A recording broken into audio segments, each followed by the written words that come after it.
the non-ether teachings, the Nuwabian teachings, the Pangea and the Native American Egyptian teachings combined. Malachi York, convicted of child molestation. Then you got the student, the brother Rashad Jamal, who pushed the same teachings, the non-ether and the Pangea and all the same teachings as he pushed. He got locked up for the same, they locked up for the same shit. Ain't that crazy? He was convicted. I don't know if he copped out. I think he copped out. He copped out. That still don't mean he did it, but shit, motherfucker just copped out. But this brother's locked up for the same thing. This brother's locked up for same teaching, same doctrine, same everything. This would be his big brother. It's just interesting. Very, very interesting. So people now, peep brother, game, y'all. Ooh. I want y'all to peep game, all right? Now, like I told y'all before, him and Rashad Jamal is currently incarcerated for the same things, okay? They're currently incarcerated for the same crimes, okay? They were framed for child molestation once they started speaking up, speaking out, and enlightening the community. Now, on April 22nd, 2004, Dwight Z. York, known to the world as Dr. Malachi Z. York, was sentenced to 135 years in prison based on Federal Racketeer Influence and Corrupt Organizations Act, RICO Act, okay? For allegedly racketeering, the Mann Act, for allegedly transporting minors in interstate commerce for purposes of engaging in unlawful sexual activity, and cash constructing to avoid cash transactions reporting. Okay, at 77 years old, he currently resides at the United States Penitentiary Administrative Maximum Facility, the USP Florence, ADMAX, a supermax federal prison located in Florence, Colorado. All right. Listen, the people who was involved with this case is saying that they never came and spoke to them. Okay, they never came and got any statements from any of these people. Okay, about any crimes that this man supposed to have committed towards them. So all of this basically was just made up. And yes, he did plead guilty to the crimes. I guess he felt as though he had no other choice but to do so. I don't know why, but you know, you just never know why a person does something, you know, until they actually do it, or until they explain to you why they did it. But at the end of the day, I do not believe that this man did that. And like I said, because the evidence shows that, you know, they spoke to no one. None of the children. Like I said, there was a reporter, right? He's a journalist now. And he said that he grew up in this Nuabu nation.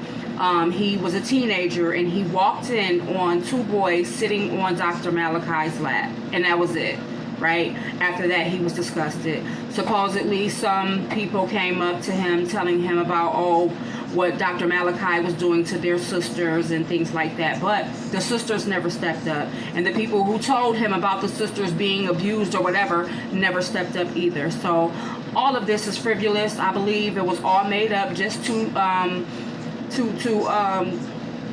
just tear this man down and to discourage us from listening to him and to just destroy his image, period. Okay?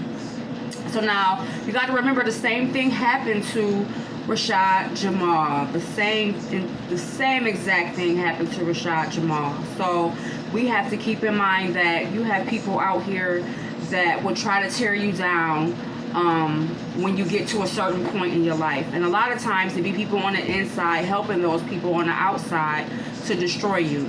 So you got to protect your zone, your circle, or whatever. You know, it's very, very important, y'all.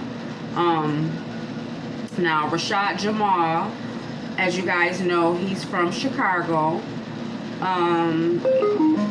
And he basically came on the scene because he got shitted on, he said, by the industry.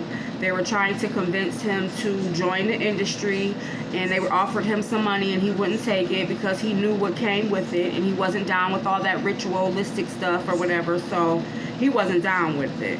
And in return, he created his own platform, and he started educating the people. And now, you know, the same thing that basically happened to him, Dr. Malachi York, is the same thing that happened to Rashad Jamal. Now I'm trying to find to see if they have a Wikipedia on Rashad, but let me see. It's all negative, basically. They're just trying to say he had a series of bizarre encounters with the police and the general public has led to the arrest. And they're trying to say some of his followers also got arrested or whatever.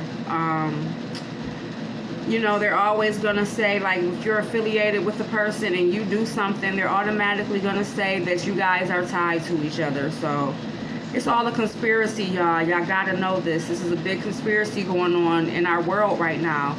And it's deeper than Malachi York, right? Dr. Malachi York. But I wanted to bring this to the community's attention about Malachi York because a lot of people don't speak about him. A lot of people act like they really forgot, you know. And I learned about Malachi, Dr. Malachi York, through Bobby Hemmett, through people like Sister Bird, may she rest in peace. And if it wasn't for them, you know, his word, Dr. Malachi York's word, would not be carried on, right? It's very important that we know about people like him and people like, what is his name, from Chicago, Larry Hoover, okay? Now, Larry Hoover is another one. Larry Hoover is another one who got set up by the government because they were trying to say that he was a gang member. And no, he created that organization to protect the community, okay? And the government came in and infiltrated, okay, once again, and caused those people to turn on each other. So it took what was becoming a brotherhood and destroyed it and turned it into a gang, right? Because if you notice, they're all throwing up the signs.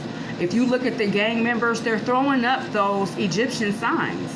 Like, all of their gang affiliated signs are Egyptian signs that they used back in the Egyptian days to communicate with one another. All of those signs mean something, okay? And it's deeper than probably some of the members even know, right? But it goes back to the Egyptian symbols and signs and languages and things like that. But actually, it goes way back deeper than that, okay? The Egyptians got that from the Sumerians, okay? And the Mesopotamians and things like that, right? And who did they get that stuff from? So, you know, you got to remember that nothing is new under the sun. All of these things started from somewhere, but each time a different generation gets these things into the palm of their hands, they create a different meaning for those signs and symbols, okay? So this is what we're dealing with right now. As far as the gangs, those signs and symbols don't mean what a lot of the gang members think they mean. They mean something greater and deeper, but they don't know because they don't have that actual knowledge because he's not here any longer to teach them. You have Larry Hoover, is not around to teach them, but you have other people who are teaching in his place, such as Rashad Jamal, who was basically teaching the community. He was online teaching people. I mean, he was going viral teaching us about these things. Now, did I agree with each and everything that he said? No. But majority of it, yes, I did agree with it. But you have to take it in for whatever you can grasp, okay? Because a lot of times you can't comprehend to certain things, like certain stuff I couldn't comprehend to, like as far as the magic and all that other stuff. You know, my magic is inside of me. I don't use trinkets and charms and things like that to conjure up anything. You know, the power is in my mind, the power is in my tongue. So as I speak it, or as I think of it, it shall appear. You understand me? So